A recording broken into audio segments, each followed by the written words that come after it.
మా బావకు happy birthday. బావ, many many happy returns of the day. God bless you బా. మా జర్నీ వర్ణనాతీతమైన జర్నీ. అసలు నేను ఒక షూటింగ్కి వెళ్ళాను.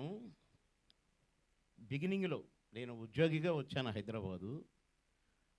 ఆ షూటింగ్లో పరిగెత్తమన్నారు, పరిగెత్తాను. అటు కదా ఇటు అన్నారు. What is this? నేను ఒక ఆఫీసర్ ఉద్యోగం చేసుకుంటూ ఈ సినిమాలో దేవదు, నో యాక్టింగ్ అని డిసైడ్ అయిన తర్వాత ఒక 3 monthsకు నాకు ఎట్లొచ్చిందో ఒక పిలుపు వచ్చింది ఒక సినిమాలో నటించడానికి. ఎవరితో అంటే బ్రహ్మానందం గారి కాంబినేషన్ అండి అన్నారు. అబ్బా, ఇది ఛాన్స్ అనుకొని బాగా ఆలోచించడం. మళ్ళీ ఈ సినిమా వదలకూడదు, చేయాల్సిందే అనుకున్నా. ఆ ఛాన్స్ రాకపోతే అసలు నేను నటించేవాని కాదు, వద్దనుకున్నాను. సరదాగా నాటకాలు వేసేది, స్టూడెంట్గా బయట నాటకాలు వేసేది, ఓకే అనుకున్నాను. కానీ ఆ సినిమాలో నేను నటించకపోతే అసలు నేను స్టార్ని అయ్యేవాడినే కాదు. అది మా భావన కలిసిన రోజున, ఆ రోజు షూటింగ్లో బ్రహ్మానందం గారు అని మాట్లాడాను. ఇవాళ ధైర్యంగా బావ అని పిలుచుకుంటున్నాను. పనికొస్తాడులే అని మా చెల్లెని ఇచ్చాను. సరే, ఓకే, పర్వాలేదు బావా. కనుక నా బావ గురించి పొగిడితే దిష్టి తగులుతుంది. మా బావ ఏంటో నాకు తెలుసు, మీకు తెలుసు. ఆకాశం అంత బావ మా బావ.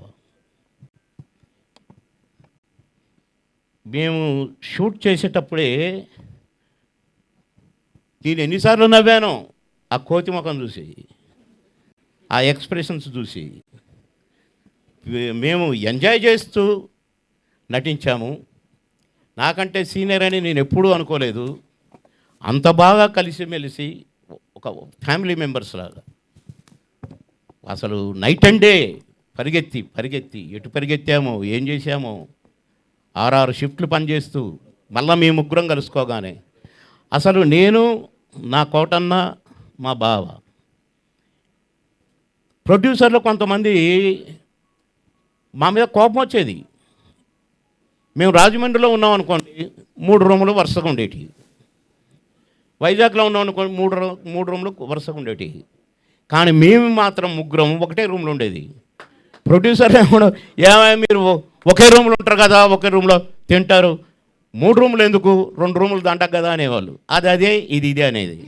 కరెక్ట్గా భోజనాలు అయిపోయి ఇక మా గోలంతా అయిపోయాక, గోలంత అంటే తాగుడు గీగుడు అనుకున్నారు. ఇక మా అల్లరి ఎంజాయ్ చేసి చాలేరా అని ఆయన అనేవాడు, ఏరే కోట అని ఈయన అనేవాడు. మధ్యలో నేను ఎంతో జాయ్ఫుల్గా ఉండేది మా షూటింగ్. మేము ఎంత అలసిపోయినా కూడా అలసట మాకు వచ్చేది కాదు, మేము ముగ్గురం ఉంటే. అలా ఎన్ని మా బావతో జ్ఞాపకాలని చెప్తే మీకు బోరు కొట్టుద్ది. ఏంటి ఈ సోదబాబం అని అనుకుంటారు. కాబట్టి నేను ముగిస్తూ, నా బావని మరొకసారి ఆ భగవంతుడు దీవించాలి.